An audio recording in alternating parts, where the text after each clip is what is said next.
आता मी हॅकेथॉन मध्ये आम्ही आणि माझी टीम हे जगात जवळजवळ 103 टीमनी पार्टिसिपेट केलेलं. त्याच्यात माझं फर्स्ट रँक आलेला आणि आम्हाला जवळजवळ $13,000 इतके पैसे मिळाले.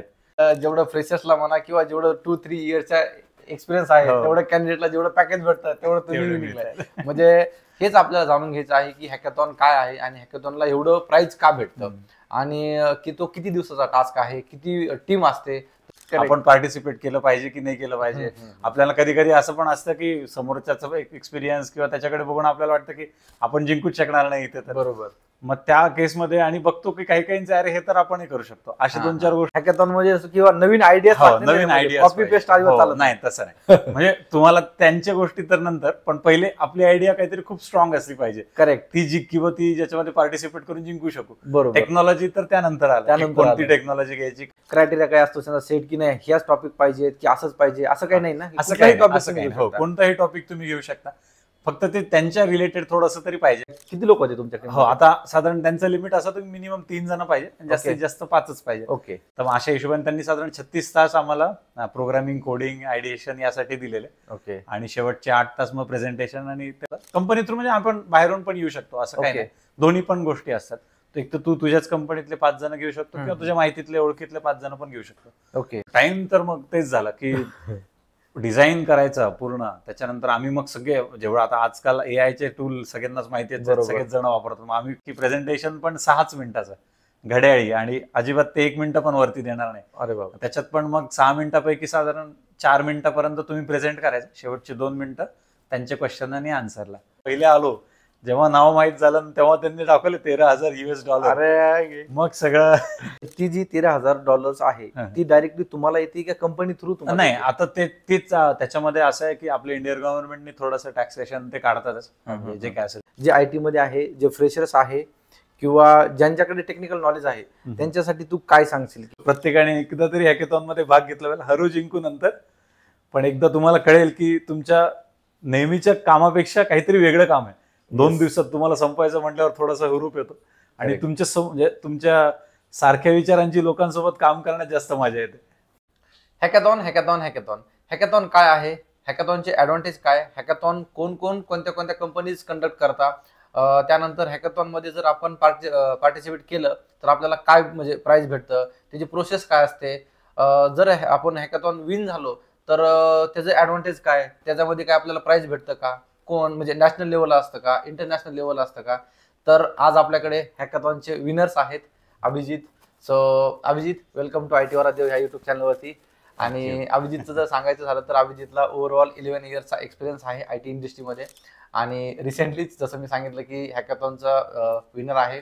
सो आज आपण टोटल सगळं अभिजितकडून एकदम जाणून घेऊ की काय आहे हॅकेथॉन, आपण सगळेजण इन्व्हॉल्वमेंट करू शकता का, आणि विन झाल्यानंतर किती, म्हणजे असं ऐकलंय मी की जेवढं स्टार्टअपला पॅकेज असतं तेवढं प्राइस असते. तर ह्या सगळ्या आज आपण गोष्टी एकदम, आणि हा जो काय पॉडकास्ट आहे एकदम असा फॉर्मल नाही होणार, एकदम कॅज्युअल होणार आहे. सो आणि खूप इम्पॉर्टंट होणार आहे ज्यांना पण हॅकेथॉन मध्ये इंटरेस्ट आहे त्यांच्यासाठी. सो व्हिडिओ पॉडकास्ट लास्ट पर्यंत बघा आणि आतापर्यंत जर तुम्ही चॅनलवरती नवीन असाल तर चॅनलला सबस्क्राईब करा. So yes Abhijit, short introduction. धन्यवाद देव. नमस्कार, माझं नाव आहे अभिजित कोकणे. मी नाशिकमध्येच शिकलो, वाढलो, त्याच्यानंतर नाशकात नोकरीही केली. आता पुण्यात 5 वर्ष झाली नोकरी करतोय. बाणेरला माझं ऑफिसही आहे. आणि रिसेंटली आता आम्ही हॅकेथॉनमध्ये, म्हणजे काय हॅकेथॉन आहे ऑफकोर्स मी त्याबद्दल सांगेलच. आता मी हॅकेथॉनमध्ये आम्ही आणि माझी टीम हे जगात जवळजवळ 103 टीमनी पार्टिसिपेट केलेलं. त्याच्यात माझं फर्स्ट रँक आलेला आणि आम्हाला जवळजवळ $13,000 इतके पैसे मिळालेत. त्याच्यातून ऑफकोर्स टॅक्स वगैरे जे काय ते थोडंफार कट झालं, पण बरेपैकी पैसे मिळालेले आहेत. आणि टीम साईज पण आमच्यावरच होती, आयडिया वगैरे हे सगळं. टीममध्ये पण 5 लोक होती, तर ऑफकोर्स तो मनी आम्ही आमच्या म्युच्युअलमध्ये 5 जणांमध्ये डिवाइड करणार आहोत असं. Okay, great. म्हणजे जर ते डिवाइड करून जर बघितलं आपण तर जेवढं फ्रेशर्सला म्हणा किंवा जेवढं 2-3 इयर्सचा एक्सपिरियन्स आहे तेवढं कॅन्डिडेटला जेवढं पॅकेज भेटतं तेवढं तुम्ही निघलाय. म्हणजे हेच आपल्याला जाणून घ्यायचं आहे की हॅकेथॉन काय आहे आणि हॅकेथॉनला एवढं प्राइस का भेटतं आणि की तो किती दिवसाचा टास्क आहे, किती टीम असते. तर हे आपण सगळंच आज आपण अभिजितकडून काढून घेऊ. अभिजित, जेव्हा असं समजलं की यार हॅकेथॉन मध्ये आपल्याला पार्टिसिपेट करायचं आहे किंवा आपल्याला काही अप्रोच आलाय, तर असं काय कधी वाटलं की यार आपण पण हे करू शकतो आणि आपण पण हे जिंकू शकतो? हो, जेव्हा म्हणजे बेसिकली मी आता बरेच हॅकेथॉन मध्ये वगैरे बघितलं, असं वाटतं की बापरे, हे काहीतरी खूप प्रचंड कोड करणारे लोक आहेत आणि आपल्याला भीती वाटते नाही का की आपण पार्टिसिपेट केलं पाहिजे की नाही केलं पाहिजे. आपल्याला कधी कधी असं पण असतं की समोरच्याचा एक्सपिरियन्स किंवा त्याच्याकडे बघून आपल्याला वाटतं की आपण जिंकूच शकणार नाही इथे. तर बरोबर. मग त्या केसमध्ये आणि बघतो की काही काहींचे अरे हे तर आपणही करू शकतो, अशा 2-4 गोष्टींवरून वाटतं. आणि पहिली गोष्ट तर प्राइज मनी. आता एवढा आपण, मी म्हटलं चला तिसरा नंबर आला तरी $5,000 आहेत, जेवढे मिळतात तेवढे घेऊन टाका असं. मग त्या हिशोबाने खरं तर ते बघून आणि ओव्हरऑल एक कंपनीच्या दृष्टीने पण एक इमेज वाढवण्याचा प्रयत्न आहे ना. म्हणजे काही जरी झालं तरी आपली स्वतःची पण जे काही स्किल आहे ते आपल्याला पण एकदा इंटरनॅशनल लेवलला जेव्हा खेळू तेव्हा कळेल की आपण खरंच किती लोकांना कॅपेबल करू शकतो किंवा कुठपर्यंत पोहोचू शकतो, किंवा आपली स्वतःची कॅपेबिलिटी काय आहे हे असं काहीतरी कळायला पाहिजे. नाही तर आपल्याला वाटतं की आपणच हुशार आहे सगळ्यात, नाही का. नाही बरोबर. नवीन चॅलेंजेस कसे आहेत काय. मला सगळ्यात आधी हे सांगू शकतो की हॅकेथॉन काय आहे. बरं, हॅकेथॉन म्हणजे कसं आहे की साधारण कंपनी हे का बरं ऑर्गनाईज करतात मी तिथून सांगतो. का बरं कंपन्यांना ऑर्गनाईज करायची त्यांना इच्छा असते की ऑफकोर्स त्यांचा थोडासा कंपनीचा रिच आउट वाढतो, बाहेरच्या लोकांना त्यांच्या कंपनीबद्दल नकळत म्हणजे न सांगता किंवा न काही असे सेशन्स वगैरे न ठेवता त्यांना त्यांच्या कंपनीची माहिती मिळून जाते. आणि हॅकेथॉन हे त्यांना पण फायद्याचं ठरतात जेव्हा त्यांच्या प्रॉडक्टमध्ये काहीतरी एखादी गोष्ट एनहान्स होऊन जाते किंवा एखादी गोष्ट वाढते, त्यांच्या दृष्टीने त्यांचे प्रॉफिट्स वाढतात, त्यांचे ऑटोमॅटिक शेअर्स वगैरे वाढतात असं. म्हणून कंपन्या हे ठेवत असतात. आणि रिच आउट करण्यासाठी कंपन्यांना कसे मग चांगले चांगले डेव्हलपर्स तिथे येतात, तिथे त्यांना कळतं की अरे हा तर चांगला लिहितोय प्रोग्राम, याचं लॉजिक पण छान आहे आणि मेन म्हणजे की याचा थोडासा आमच्या प्रॉडक्ट बद्दल समजही जास्त आहे. तर मग कदाचित त्यांना कंपनीला पण स्वतःच्या प्रॉडक्टच्या एनहान्समेंटसाठी ते फायद्याचं असतं. पण ओव्हरऑल तर ते साधारण एक इव्हेंटच म्हणता येईल की ज्याच्यातून सगळ्या लोकांची गॅदरिंग होते आणि मग त्यातून थोडंसं. तर आमचं हॅकेथॉन बेसिकली एक कंपनी होती, त्या कंपनीचे ब्युटी प्रॉडक्ट रिलेटेड होती. मग त्यांना त्यांचे ब्युटी प्रॉडक्ट्स हे ऑफकोर्स त्यांच्या लॅटम रिजन मध्ये त्यांना सेल आउट वगैरे करायचे होते, जसं की लॅक्मी आहे किंवा बरोबर एले आहे वगैरे या कंपन्यांसारखे. तसे त्या कंपनीना त्यांच्या प्रॉडक्ट बद्दल पाहिजे होते. मग पहिले तर आयडिया कुठून सुचवायची है ना, याच्यावरती आम्ही हॅकेथॉन म्हणजे किंवा नवीन आयडिया कॉपी पेस्ट नाही तसं नाही. म्हणजे तुम्हाला त्यांच्या गोष्टी तर नंतर, पण पहिले आपली आयडिया काहीतरी खूप स्ट्रॉंग असली पाहिजे. करेक्ट. ती किंवा ती ज्याच्यामध्ये पार्टिसिपेट करून जिंकू शकू. बरोबर. टेक्नॉलॉजी तर त्यानंतर आलं, कोणती टेक्नॉलॉजी घ्यायची, कशात इम्प्लिमेंट करायचं, पण आयडिया ही खूप महत्वाची. पहिला म्हणजे महत्वाचा मुद्दा किंवा कोणती आयडिया तुम्ही घेणार. मग ऑफकोर्स आता आजच्या नवीन जमान्यामध्ये आपण सगळीकडे ऑनलाईन सर्च करून जीपीटी वगैरे करून बघतो की कोणती आयडिया वगैरे बेसेल. पण पहिले तर आम्ही 2-3 जणांची टीम होती, तर आम्ही डिस्कशनच खूप केले. आमच्या डोक्यामध्ये असं यायचं की समजा एखादी लिपस्टिक आहे, तिची एक्सपायरी डेट संपायवर आलेली आहे, तर ती लावली तर माझ्या शरीराला त्रास होईल, असं काही आपल्याला सापडवता येत आहे का. पण ते काही आम्हाला खूप डिटेल मिळाले नाही. ओके. मग ती आम्ही थोडंसं स्किप केलं. मग त्याच्यानंतर असं एक होतं की आणि हॅकेथॉन म्हणजे काही पण टॉपिक पण टाकू शकत होतो की दुसरा पण आपण म्हणजे त्यांच्या प्रॉडक्टच्या व्यतिरिक्त पण. मग आम्ही अजून एक असं रिअल लाईफ प्रॉब्लेम बघितला की समजा किचन मध्ये माझ्या म्हणजे किचनच्या याच्यामध्ये 1-1 किलोच्या बरण्या आहेत. मग आम्ही विचार केला की त्याच्यात जर एखादी बरणी अर्धा किलोची भरली आहे तर कॅमेरामध्ये फोटो काढून मला ती सांगता येईल का, मला पूर्ण माझा किराणा बनवून देईल का ते घरच्या घरी एका क्लिकवर. ग्रेट. अशी पण आयडिया आम्ही विचार केला. पण त्यामध्ये मग खूप चेंजेस आले की बरणी छोटी असेल, काहींच्या मोठ्या असतील, काहींच्या स्टीलच्या असतील, तर दिसणार नाही. मग हे सगळे आयडिया करत करत आम्हाला शेवटी मग एक आयडिया सापडली. मग त्यामध्ये आम्ही साधारण एआयचा वगैरे वापर करून लोकांना त्यांचं मत एआय कडून घ्यायला लावलं की समजा माझा रंग थोडासा सावळा आहे आणि माझा आवडता रंग आहे पिवळा सपोज, तर माझी हाईट इतकी आहे, तर मला कोणतं प्रॉडक्ट सूट होईल, हे प्रॉडक्ट माझ्यासाठी किती चांगलं असेल किंवा हे घेऊ की नको घेऊ. कारण बरेच ई कॉमर्स प्लॅटफॉर्म मध्ये आजकाल असं होतं की लोक बघतात खूप पण घेतात कमी. करेक्ट आहे ना. कार्ट पर्यंत आणि पुढे सेल आउट करून डिलिव्हरी येईपर्यंत त्याच्यानंतर परत रिजेक्शन होतं, त्याच्यात वेळ खूप जातो आपला. बरोबर. मग या गोष्टीसाठी आम्ही काहीतरी सोल्युशन काढण्यासाठी ही गोष्ट तयार केली. किंवा तुम्ही समजा एखादा टॉपिक घेतला आणि तो काही असं नाही किंवा क्रायटेरिया काय असतो सेट की नाही ह्याच टॉपिक पाहिजे की असंच पाहिजे असं काही नाही ना. असं काही कोणताही टॉपिक तुम्ही घेऊ शकता, फक्त ते त्यांच्या रिलेटेड थोडंसं तरी पाहिजे की समजा ई कॉमर्स प्लॅटफॉर्म असेल तर त्याच्या बाबतीत, एखाद्याचं हॉस्पिटॅलिटी असेल की आणि- आग्रह म्हणजे कस्टमर येणं जाणं त्याच्या रिलेटेड असेल तर त्या रिलेटेड असं. आणि मग त्यावरती कोणती टेक्नॉलॉजी युज करायची, हा. काय करायची, ते पण हो, सगळं आपलं. ते सगळं आपल्या हातात असतं. ओके, तुम्ही मग पाहिजे ती तुम्ही टेक्नॉलॉजी कुठल्या टेक्नॉलॉजीमध्ये हा use मग करून हे आता केलं? आता आजकाल साधारण फास्ट आहे म्हणजे, आणि माझं बॅकग्राऊंड थोडं मोबिलिटी होते म्हणून आम्ही अँड्रॉइड ऍप्लिकेशनच बनवलं. ओके. आणि मग त्याच्यामध्ये मग आम्ही जेमिनी एसडीके, जेमिनाय, गुगलचा जो हा, हा, एसडीके हा, आहे ते असं वापरलं. आणि बाकी तर आम्हाला बॅकएंड कडून वगैरे खूप काही गरज लागली नाही. Firebase okay. वगैरे आम्ही वापरून घेतला. आणि म्हणजे आमच्या टीम मध्ये पण आमचे जवळ 3, म्हणजे आम्ही टीम पण तशी बनवली. किती लोक होते तुमच्या हो, आता साधारण त्यांचं लिमिट असं तुम्ही मिनिमम 3 जण पाहिजे, जास्तीत ओके. जास्त 5च पाहिजे. ओके. मग मी विचार करताना असं केलं की चल मी थोडंसं प्रोग्राम गाईड तर करू शकतो, कसं काय Correct, करायचं, correct. कधी डिलिव्हरी, कोणता हा, टॉपिक हा. घेतला पाहिजे, कोणता नाही घेतला पाहिजे. मग मी म्हटलं मी तो रोल करेल. मग मी एकाला घेतला तर तो प्रेझेंटेशन वगैरे सांभाळून घेईल, तो बघेल. एकाला बघितलं की जो प्रॉडक्टच्या बाबतीत काय गरजेचं आहे की ह्यांच्यासाठी हे प्रॉडक्ट लागेल, तो रिसर्च करेल. एकाला पूर्ण डेटा कलेक्शनचा पार्ट दिला की तू साधारण त्यांच्या कोणत्या प्रकारचे लिपस्टिक आहेत, कोणत्या प्रकारचं त्यांचे ब्युटी प्रॉडक्ट आहेत, ते सगळे लिस्ट वगैरे व्यवस्थित करशील आणि 2 व्यवस्थित कोड. असे म्हणजे साधारण आम्ही 5 जण जातो. घेताना जेवढा विचार करावा लागला हो, तेवढा team टीमला form पण करायला विचारलं. हो, बरोबर. Great. टीमच महत्वाची आहे. कारण कसं आहे, काहींचं कम्युनिकेशन खूप छान बरोबर. आणि काहींचं खूप खराब, पण खूप खराब म्हणण्यापेक्षा थोडंफार, हा, पण मग त्यांचं कोड खूप छान. कोड खूप छान. मग अशी टीम जर अशी बॅलन्स करायला लागली, आणि जसं की एखादा आपण डिलिव्हरी देतो मोठ्या क्लायंटची, Correct. तसंच आहे.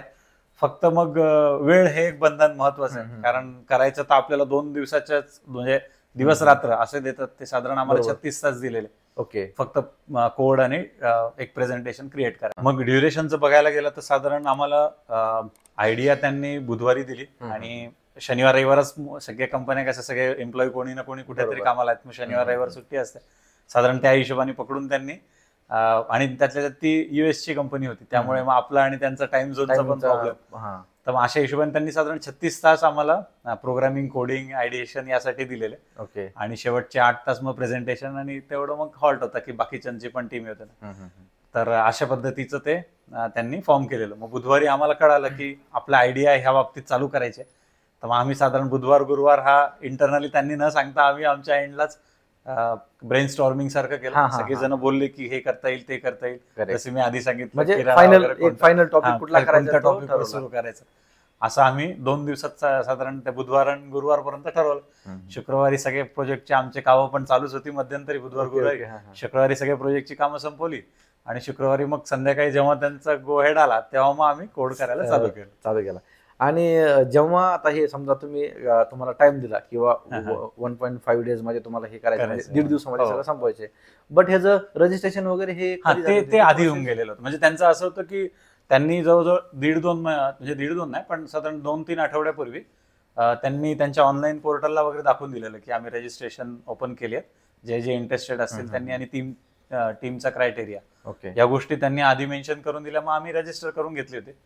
आणि मग टीम आणि जसं बोललो हे कोण सांगतं, म्हणजे आपण ऑफलाईन आपण डायरेक्टली बाहेर नाही, त्यांच्या म्हणजे कंपनी थ्रू? नाही, कंपनी थ्रूच होता. कंपनी थ्रू म्हणजे आपण बाहेरून पण येऊ शकतो, असं काही ओके. नाही. दोन्ही पण गोष्टी असतात. एक तर तू तुझ्याच कंपनीतले 5 जण घेऊ शकतो, किंवा तुझ्या माहितीतले ओळखीतले 5 जण पण घेऊ शकतो. ओके. आणि त्यांच्यासाठी तू माहितीच पाहिजे असं काही नाही. तर ते म्हणजे ती नुसती एक अमेरिकेतली एक ब्युटी प्रॉडक्टची कंपनी आहे.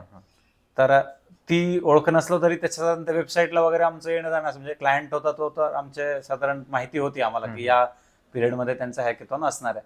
मग आम्ही त्या रिलेटेड त्यांच्या वेबसाईटवर त्यांनी ऍडव्हर्टाईज दिली, तेव्हा आम्ही बघितलं आणि रजिस्ट्रेशन केलं. बरं, म्हणजे जे समजा आयटी मध्ये आहेत आणि त्यांना हे माहितच नाही हॅकेथॉनचं काय वगैरे काय नाही, आणि त्यांना असं ऍड वगैरे, आता कुठे तुला माहित होतं समजा क्लायंट वगैरे आहे, म्हणजे नवीन असते, आता समजा मी आहे, मला काहीच माहित नाही हॅकेथॉन कुठे, तर मग हे कसं साधारण सर्च केलं तरी आपल्याला मिळतात बऱ्यापैकी. हॅकर रँक वगैरे अशा बऱ्याच साईट आहेत ज्यांच्यामध्ये प्रोग्रामिंग चालू असता प्राइज मनी पण ते सांगत असतात. आणि मग हॅकेथॉन बऱ्याच कंपन्या ऑर्गनाईज करतात. काही ऑफलाईन, म्हणजे काही कंपन्या अशा असतात की ते ऑफिसमध्येच बोलवतात. ओके. 2 दिवस साधारण तुम्ही, म्हणजे ऑफकोर्स मध्ये जाऊ शकता घरी, हा, हा, हा. पण साधारण एक 10-12 तास तुम्ही कोड करून परत जा, परत 10-12 तासांनी करा, असं 2 दिवसाच्या याने ऑफलाईन पण ठेवतात. ओके. पण यांचं रिमोटली, म्हणजे US मधली कंपनी होती, त्यामुळे मग ऑफलाईनचा काही प्रश्नच नव्हता. ओके. आम्ही घरूनच ऑनलाईन होतो सगळे असं. आणि ह्यामध्ये मला तुम्ही टॉपिक डिसाईड केला, हा. टीम डिसाईड केली, तुम्हाला तो म्हणजे हे झालं, तुम्ही काय काय चॅलेंजेस फेस केले मग त्या दिवशी? चॅलेंजेस तर बरेच होते. म्हणजे कसं, पहिले तर जसं बोललो आयडिएशन वगैरे तर झालेलं, टीम पण सिलेक्ट झाली की मी एक प्रेझेंट करणारा घेईल, एक व्यवस्थित कम्युनिकेट करणारा घेईल. आणि प्रोडक्टच्या बाबतीत आयडिया घेणारा घेईल आणि कोडिंग पण केली पाहिजे. 2 दिवसात एवढा कोड झेपवला पण पाहिजे. मग कधी कधी मी पण मध्ये जम्प इन करून काही प्रॉब्लेम आला तर सोडवला. मग 1.5 दिवसामध्ये आमचे चॅलेंजेस असे आले की म्हणजे पहिले तर आम्हाला वाटायचंच नाही ही आयडिया पुढे जाईल. ओके. कारण जसं आपण जवळजवळ तिथे 103 टीम रजिस्टर होत्या जगभरातल्या, इंटरनॅशनल होतं, त्याच्यामुळे 103 टीमांचं त्यांचे रजिस्ट्रेशन झालेलं. ओके. आणि ते काउंट वाढत असतो, त्यामुळे ते कळतं आपल्याला की किती टीम येत आहेत, असं कुठच्या येत आहे बाकी कोणाची माहिती नाही. हळूहळू त्यांनी मग ते चॅनल वगैरे बनवायला लागले. त्यांनी डिस्कॉर्ड म्हणून एक टूल आहे, त्याच्या म्हणजे चॅनलच आहे रेडिट सारखं, तसे त्याच्या थ्रू त्यांनी सांगत गेले माहिती की आता ही फेज आहे की आता तुम्ही तुमचे टीम रजिस्ट्रेशन तर केलेलं आहे, तुमचे आयडिएशन झालेलं असलं पाहिजे या वेळेला, आणि आता आम्ही कोड चालू करतोय.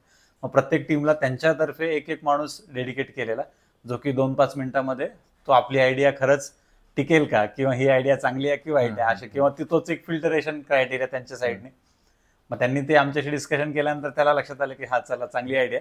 मग त्याने आम्हाला 2-3 उत्तरं दिली की तुम्ही हे पण विचार करा आणि तशा पद्धतीने लिहा कोड, असं. ओके. किंवा त्या पद्धतीने तुम्ही ते मॉड्यूल बनवा, अशा पद्धतीने. मग त्यांच्याकडचे लोक पण हेल्पफुल असतात आणि ते पण आपल्याशी चॅटवरती पण अवेलेबल असतात. आणि त्यांच्या हॅकेथॉन मध्ये आम्ही 2-3 AWS सर्व्हिसेस वगैरे असं वाचलेलं. आम्ही सहज शंका म्हणून की आपण जातोय, टेक्नॉलॉजी वापरतोय, त्याच्याबद्दल एकदा कन्फर्म करून घेऊ की आपण करतोय ते बरोबर आहे का. मग त्यांच्याकडच्या माणसांनी पण आम्हाला व्यवस्थित उत्तरं दिली. त्यांनी सांगितलं की बा तुम्ही असं काही नाही, आम्हाला AWS नाही वापरलं तरी चालेल, तुम्ही फायरबेस वगैरे तुमच्या मोबिलिटी रिलेटेड जे असेल ते वापरून तुम्ही करा, काय अडचण नाही.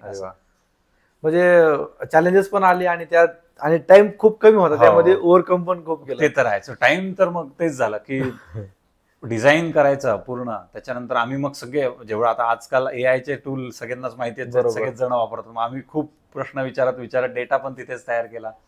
जे काही डेटा मॉडेल आपल्याला लागत होते ते जनरेट करायचे, क्रिएट करायचे. त्याच्यानंतर डिझाईनचा एक पार्ट आहे. आता UX मध्ये तर आम्ही घेतलं नाही कोणी, मग मदत कशी, मग आम्ही असंच ऑनलाईन टूल वगैरे सापडवलं ज्याने आम्हाला मोबाईल ऍपच बनवायचं होतं. मग त्याने आम्हाला पूर्ण UI वगैरे क्रिएट करून दिला, म्हणजे तयार कसा दिसणार आहे वगैरे. मग ते आपल्याला थोडं सोपं केलं की बटन कुठे टाकायचं वगैरे, एकदम पहिल्यापासून आपल्याला करणं थोडं त्याच्यात 2च दिवसात. मग ते थोडंसं आम्हाला हेल्पफुल झाले. म्हणजे पण मग मोस्टली म्हणजे ज्या अडचणी आल्या त्या आम्ही शक्यतो AI टूलनेच सॉल्व्ह करण्याचा प्रयत्न केला. बरं, कधी असं वाटलं बरं किंवा आपण म्हणजे स्टार्ट केले आता आपल्याला आणि असं वाटलं की आपण आता स्टार्ट केलंय आणि आपण कधी असं वाटलं की आपण आता विनर होणार आहेत? हो, आता तो एक महत्वाचा मुद्दा होता. असं झालं की साधारण पहिले जेव्हा 103चं रजिस्ट्रेशन झालं तर त्यांनी असं सांगितलेलं की 25च टीम पुढे जातील, बाकीच्यांची आयडिया आम्ही बंद करू, डिस्कार्ड करू म्हणून. ओके. असं झालं. मग जेव्हा आम्हाला पहिल्या दिवशीच्या पहाटे 6 वाजता कळालं की तुम्ही पहिल्या 25 मध्ये तर आहे, मग तेव्हा टीमला जरा हुरूप आला अजून की आपण मेहनत केली आणि अडचणी पण आल्या, परत काही महत्वाचे इश्यू आले, काही क्रॅश होत होते ऍप्लिकेशन त्यावेळेला पण. मग ते सगळं बघत टीमनी बरंच खेचलं 5-5:30 पर्यंत. 6 वाजता किती वेळानंतर कळालं हे म्हणजे आमच्या साधारण शुक्रवारी रात्री चालू केल्यानंतर पहाटे 6 वाजता त्यांनी सांगितलं की ही आयडिया चालेल की काढायला लागेल म्हणून. असं म्हणजे बाहेर होता तुम्ही 103 मध्ये, पहिल्या 25 मध्ये नाही येत असं. मग साधारण पहाटे 6ला कळाल्यानंतर आमचा कोड ऑलमोस्ट तयार झालेला होता तोपर्यंत. पण मग सगळ्यांना टीमला थोडा हुरूप आला की नाही आता जरा आपण नाही काय तर पुढच्या पद्धतीला जाऊ शकतो, ट्राय करू शकतो. आणि मग नंतर त्यांनी 6च क्रायटेरिया ठेवलेला. मग तो थोडासा अवघड होता की म्हणजे 103 मधून 25च उरले, मग 25 मधून पहिले 6 जाणार, पहिल्या 6तून 3 जण विनर, असं होतं. मग 25 मध्ये आल्यानंतर तर व्यवस्थित तोपर्यंत मग दुसरा दिवस आला. मग काही जणांनी रात्री थोडीशी आम्ही एक डेव्हलपरला मागे ठेवलं तर तू काही आलंच तर मग तू बघशील दिवसा म्हणून सकाळभर असं. मग त्यांनी पूर्ण सकाळी काय मेसेजेस वगैरे आले का, काही चेंजेस आले का ते बघितले. मग साईड बाय साईड त्याला छोटंसं एक डिझाईनचं काम दिलेलं. ते पण आम्ही असं ठरवलं होतं की समजा मेन आयडिया नाही झाली तिथपर्यंत तर हे पण एक देऊन टाकू मॉड्यूल म्हणून असं. मग ते पण मॉड्यूल आम्ही बाइंड करून ठेवून दिलं, मग देऊन टाकलं ते पण. आणि जे प्रेझेंटेशन होणार होतं ते फक्त 6 मध्येच प्रेझेंटेशन होणार? हो, ते फक्त 6 जणांचं प्रेझेंटेशन. ओके. आणि त्यानंतर मग गेलं जे तिघे, कारण मग समोरचे जे आहेत ते त्यांच्या मोठ्या कंपनीचे CTOs वगैरे किंवा AI मधले ज्यांना माहिती आहे, करेक्ट, किंवा त्यांच्या प्रॉडक्टची पण त्यांना स्वतःची माहिती आहे की या प्रॉडक्टला हे लागलं तर युजफुल होईल, करेक्ट, म्हणून असं नाही 25च्या 25 जणांचे होते. ओके. प्रेझेंटेशन. ओके. पण ते पण त्याच्यामध्ये पण क्रायटेरिया असा आहे की प्रेझेंटेशन पण 6च मिनिटाचं. घड्याळी, आणि अजिबात ते 1 मिनिटं पण वरती देणार नाही. अरे बाबा. त्याच्यात पण मग 6 मिनिटापैकी साधारण 4 मिनिटापर्यंत तुम्ही प्रेझेंट करायचं, शेवटचे 2 मिनिटं त्यांचे क्वेश्चन आणि आन्सरला. असं पण होतं का? हो, 4 मिनिटाच्या आतच आम्हाला ते पूर्ण प्रेझेंट करून, आयडिया प्रेझेंट करून एक डेमो पण त्यांना दाखवायचा होता की Okay. अशा प्रकारे ऍप्लिकेशन चालेल आणि इथे इथे तुम्हाला हे मदत करेल. आणि मग एक म्हणजे सगळी मेहनत केली, सगळं झालं, आणि एक ऍट द एंड असं जेव्हा आपल्याला समजलं की यार आपणच विनर आहेत, हो, तेव्हा ती काय तो feelings मोमेंट होती? एकदम छान होता. म्हणजे तो असं moment काय झालं होता? की आम्ही साधारण काय, त्यांच्याकडून एक छोटीशी चूक झालेली, ती आम्हाला फायद्याची ठरली. असं झालं की त्यांच्याकडून जेव्हा प्रेझेंटेशन दाखवायचा जो टाइम होता, हा हा. त्या चॅनलला पब्लिक आहे, म्हणजे सगळ्या जे आम्ही 90-103 टीम जेवढ्या रजिस्टर झालेल्या त्या सगळ्यांना तो ऍक्सेस होता. ओके. म्हणजे आम्हाला पहिल्या 25 लोकांची आयडिया अशी 2 मिनिटं का होईना दिसत गेली तिथे, की आपण नुसतं नाव आणि स्निपेट, म्हणजे Okay. फक्त समरी. हा. मग आम्हाला तिथे लक्षात आलं, अरे आपली आयडिया तर चालते, हे बाकीच्यांचं तर खूपच टाइमपास आहे. असं बाकीच्यांची आयडिया अशी होती की त्यांच्या चेहऱ्याला स्कॅन करून ते तुम्हाला प्रॉडक्ट सजेस्ट करत होते, लिपस्टिकचा कलर तुम्हाला हा सूट हा, वगैरे हा. असं. पण मग आमचं थोडंसं वेगळं होतं, म्हणून मग आम्हाला वाटलं की आमचं तर आम्ही ह्याच्यामध्ये तर राहू आहे, शकतो, चांगलं. पहिल्या 5-6 मध्ये तरी राहू शकतो. आणि मग शेवटी पण प्रेझेंटेशनचा मुद्दा आहे. आता कोड तर आपण थोडासा, कसं असतं हॅकेथॉन मध्ये कोड तर थोडा बहुत काही एरर असेल तर Error ते असेल. चालून घेतात, कारण का त्यांना पण माहिती आहे 2 दिवसात किती कोड टेस्ट करणार आहे आपण. पण महत्वाचा पार्ट होतो तो प्रेझेंटेशन. Presentation. मग आम्हीचे जे 2 जण डेडिकेटेड होते, मग त्यांनी पण ते डोकं लावलं. मग आम्ही शनिवारचीच दुपार झाली साधारण, पोरं म्हणे आपण अशा पद्धतीने प्रेझेंट करू. एक आम्ही लिपस्टिक घेतली खालून मेडिकलमधून 100 रुपयाची विकत, आणि ती टेबलवर ठेवली. तिचा फोटो काढून मग त्यांना लाईव्ह डेमो मध्ये दाखवलं की ही लिपस्टिक तुम्हाला सूट होणार नाही म्हणून, असं क्लायंटला. आणि मग त्याच्याऐवजी ही समजा लॅक्मीची लिपस्टिक आहे, तर ही आपण आपली लिपस्टिक म्हणून लोकांना सांगू की हिच्यापेक्षा आमची लिपस्टिक चांगली आहे म्हणून. मग ती आयडिया किंवा तिथं तो टर्निंग पॉईंट ठरला आमच्या प्रेझेंटेशन मधला. आता प्रेझेंटेशन जर सांगायचं झालं तर साधारण आमचं एकमेव प्रेझेंटेशन होतं ते 4 मिनिटाच्या आत संपलं, कारण आम्ही जास्त 3च स्लाइड ठेवलेल्या, खूप स्लाइड काय केलेल्या नव्हत्या. Okay. आणि माहिती ओरलीच जास्त सांगत गेलो. आणि असं ठेवलं की स्लाइड शो चालू असतं, म्हणजे प्रेझेंटेशन चालू असतानाच एका कोपऱ्याच्या छोट्या कोपऱ्यामध्ये आम्ही आमचा व्हिडिओ पण चालू करून दिले, जेणेकरून Okay. त्यांना ती पण आयडिया साइड बाय साइड मिळत होती की तुमचं प्रॉडक्ट कसं वर्क होणार आहे. मग हे थोडंसं आम्ही बघत म्हणजे थोडंसं क्रॅकिंग, जे तू आधी हा. mention केली किंवा सगळी टीम अशी आम्ही हा, फॉर्म केली कसं की एक करणार आहे, बरोबर हा आहे. एक्सपर्ट, हा एक्सपर्ट. हो. त्यामुळे मग तुम्हाला ते फायदा. दोघं जे होते ते पहिल्या म्हणजे शुक्रवारी पासून ते याच कामात होते की कसं प्रेझेंट करता येईल, आपलं मॉड्यूल कसं दाखवता येईल. मग पहिलीच आमची लाईन खूप छान होती की I hate e commerce, okay. जे की खूप कॅची होतं. मग सगळे 6-7 जणांची होती हा, जी हा. ज्युरीमध्ये. हम्म. त्या सगळ्यांना म्हटलं, अरे हे तर ई कॉमर्स प्लॅटफॉर्म बद्दलच तुम्ही सांगताय आणि तुम्ही म्हणताय की तुम्हाला तेच आवडत नाही, की आय हेट ई कॉमर्स. मग का बरं? पुढे आम्ही स्टार लिहिलेलं. मग असं होतं की मग तेव्हा सगळी ऑडियन्स आमच्याकडे लक्ष द्यायला लागली Attract की झाली काय की झालं पहिल्याच स्लाइडला असं का असं बरं? का बोलताय? मग म्हणून ते बघत जर असं, मग आम्हाला त्याचा फायदा आला. आणि आम्ही साइड बाय साइड लगेच बाकीच्या स्क्रीन्स मधून ज्युरीचे एक्सप्रेशन बघत होतो की काही क्रॉस क्वेश्चन येतात का. हा, हा, हा. तर टेक्निकल आलं तर मी सांभाळून घेणार हा, होतो, हा. पण बाकीचं काय आलं तर तिकडे त्यांना करेक्ट करेक्ट. सांगायची गरजेची होती. पण त्यांनी ते व्यवस्थित प्रेझेंट केलं. त्याच्यात आमचं असं होतं की ऑफिसचा टेबल होता, मग टेबलला थोडं इलिव्हेट करायला ऑप्शन नव्हता. मग आम्ही एक असा डब्बा आणला, त्याच्यावरती तो ठेवला, आणि की आमच्या जुगाड. पॅन्ट्री मधलं, हा आपला इंडियन जुगाड. इंडियन. आणि मग त्याच्यावरती लॅपटॉप ठेवून असं टीव्ही रिपोर्टर सारखं प्रेझेंट केलं. तर अरे. त्यांना ते पण खूप आवडलं. ते म्हणे की सगळेजण स्क्रीन शेअर करूनच दाखवत होते, असं इतकं कॅमेरा व्यवस्थित असं एक्सप्लेन करून तो कोणी सांगितलं नाही. मग त्यांना आम्हाला तो प्रेझेंटेशनचा मुद्दा तर आमचा 100% पास झाला. राहिला प्रश्न कोडिंगचा, तर ते पण त्यांनी आधी बघून घेतलेलं होतं की कोड कसा लिहिलाय काय, तर ते व्यवस्थित होतं, त्यामुळे मग ते पण तिथेही पास झालं. आणि मग आयडिया शेवटी आवडली. मग जेव्हा त्यांनी क्रॉस क्वेश्चन केले की हे आम्हाला, म्हणजे आमच्या कंपनीला ह्या मॉड्यूलचा काय फायदा, तिथे बरोबर. उत्तर देताना मग व्यवस्थित मी बोललो की हे तुम्हाला तुमच्या क्लायंट व्हिजिटसाठी वगैरे इथे इथे या मुद्द्याला तुम्हाला हेल्पफुल राहू शकतं. मग ते जेव्हा त्यांनी ऐकलं तेव्हा तिथूनच टाळ्या, ते इमोजी आपल्या कॉलमध्ये असतात, हा, ते हा, इमोजी हा. त्यांनी वाजवायला सुरू केलं. मग तिथे आम्ही म्हटलं चला पहिल्या 3 मध्ये तर आम्ही आहोत. आपण फिक्स आहे आता. Okay. मग तो मुद्दा महत्वाचा ठरला. आणि जेव्हा एक व्हिडिओ होता, आम्ही म्हणजे आमचे दुसरे बाकीच बरेच 7-8 जण पण होती बाहेरची, पण ते नुसते मदतीला, म्हणजे असं काही खूप त्यांना इन्व्हॉल्व होता येत नव्हतं, कारण Okay. मशीन तर आपलेच होते. मग ते फक्त व्हिडिओ वगैरे काढत होते. आणि जेव्हा पहिले आलो, जेव्हा नाव माहित झालं, तेव्हा त्यांनी दाखवले $13,000. अरे मग सगळं मग जिंकायचं मुवमेंट. आणि ती जी प्राइस आहे तर तेच डिसाईड करतात हो price. हो, त्यांनीच ठरवलेली होती एकदम पहिलेच. आणि ती जी $13,000 आहे ती डायरेक्टली तुम्हाला येते का कंपनी नाही, आता तेच त्याच्यामध्ये असं आहे की आपल्या इंडियन गव्हर्नमेंटने थोडंसं टॅक्सेशन ते काढतात जे काय असेल तो बाहेरून येणाऱ्या पैशाच्या बाबतीत. पण रिवॉर्ड मनी आहे त्यामुळे तो आम्हाला पूर्ण आला. पूर्ण तुम्हाला हो. आला. म्हणजे साधारण पूर्ण अमाऊंट मधून जवळजवळ 1,00,000च्या कटेल आसपास फक्त? टॅक्स गेला. बाकीचे जवळजवळ बाकी 12-12.5 लाख रुपये सगळे म्हणजे आपल्याला की मिळाले. जे की आपलं पॅकेज पेक्षा हो. जास्त होईल एखादा. 2 चांगलंय. दिवसात 12 लाख रुपये. अरे भारी भारी. आणि जर अशाच बरं ह्याच्यामध्ये असं आहे की यार जे IT मध्ये आहे, जे फ्रेशर्स आहे किंवा ज्यांच्याकडे टेक्निकल नॉलेज आहे त्यांच्यासाठी तू काय सांगशील की बाबा हो, बरोबर आहे. एक्सपिरियन्स आहे काय? आता हॅकेथॉन हा खूप चांगला एक्सपिरियन्स आहे. खरंच एखाद्याने प्रत्येकाने एकदा तरी भाग घेऊन बघितलं पाहिजे की 2 दिवसाच्या आत तुम्हाला असं समजा की एक प्रोजेक्ट डिलिव्हर करायचा. तर त्याच्यासाठी तुम्ही फ्रंट एंड, बॅक एंड किंवा तुमचं मोबाईलचं ऍप्लिकेशन असेल तर त्याच्या रिलेटेड लागणाऱ्या सगळ्या सर्व्हिसेस हे सगळं इतक्या पटपट कसं वापरणार, कसं इंटिग्रेट करणार. कारण 2 दिवस म्हणजे खूप कमी टाइम. खूप कमी टाइम आहे. 36 तासच तुम्हाला कोडिंगचे आहे. Coding त्याच्यात चे आम्ही टीम डिवाइड केली. Correct. त्याच्यामुळे 3च जण आमचे प्रोग्रामिंग वरती फोकस करत होते. बरोबर. मग त्याच्यामध्ये काय एरर येणार आहेत, महत्व कशाला दिलं पाहिजे की एखादा समजा इनपुट फील्ड आहे तर त्याला शॅडो बिडो देत नाही बसायचं, त्याला पुढे आपण महत्वाचं काम पहिले करू. हे तिथे रिअलाइज होतं. आणि असं होतं की इतका कोड लिहायचा 2 दिवसात तर खूप फोकस पाहिजे त्या माणसाला. त्याला खूप डेडिकेटेड तेवढंच काम सांगितलं गेलं पाहिजे. नाही त्याला म्हटलं मग आम्ही प्रोडक्टचे डिस्कशन असले का आम्ही बाहेर निघून जायचो. जे कोड लिहितायत त्यांना त्यांचं कोड लिहू द्यायचो. करेक्ट.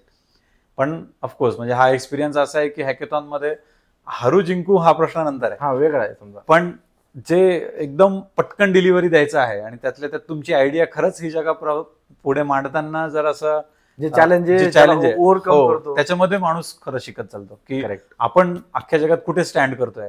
त्याच्यानंतर जगात सोडायचं आपलं जे कंपनीमध्ये असेल तर त्या कंपनीमध्ये प्रत्येकाच्या टीम मध्ये आपली आयडिया कुठे स्टँड होतीये खरंच आपल्याला त्या.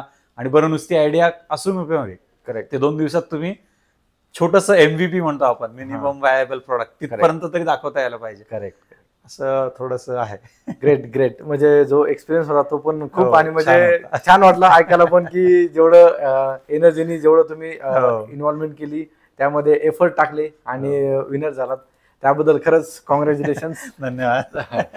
आणि आय थिंक म्हणजे हे तुम्हाला पण आवडलं असेल की जर हॅकॅथॉन काय आहे आणि हॅकॅथॉन मध्ये आपण जर आपल्याला काही माहितीच नाहीये आणि आपण इन्व्हॉल्वमेंट कशी करू शकतो आणि आपण डायरेक्टली म्हणजे अभिजितने मी म्हणतो असं कधी विचार बी केला नसेल की आपण डायरेक्टली टॉपला जाणार. आधी स्टार्टिंग म्हणजे टॉपिक पासून खरंय हे सगळी प्रोसेस जर फॉलो केली ना आणि आपल्याकडे जर टॅलेंट असेल ना हे आपण थोडंसं बाहेर काढलं पाहिजे आणि आपण जगासमोर आणलं पाहिजे. सो येस हा खरंच खूप इम्पॉर्टंट पॉडकास्ट होणार आणि खरंच आपल्याला ह्या युजफुल होणार आहे. येस अभिजित तुला काय सांगायचं लास्ट? नाही बस ऑफकोर्स प्रत्येकाने एकदा तरी हॅकेथॉन मध्ये भाग घेतला पाहिजे. हरू जिंकू नंतर पण एकदा तुम्हाला कळेल की तुमच्या नेहमीच्या कामापेक्षा काहीतरी वेगळं काम आहे. 2 दिवसात तुम्हाला संपायचं म्हटल्यावर थोडासा हुरूप येतो आणि तुमच्या सारख्या विचारांची लोकांसोबत काम करण्यात जास्त मजा येते. Absolutely correct. Thank you so much Abhijit. आणि IT वाला देव यातर्फे एक छोटस gift. So thank you so much. अरे वा. थँक्यू. आणि जर तुम्हाला हा पॉडकास्ट आवडला असेल तर लाईक करा आणि चॅनलवरती नवीन असाल तर सबस्क्राईब करा. Yes thanks for watching. Bye bye. Thank you.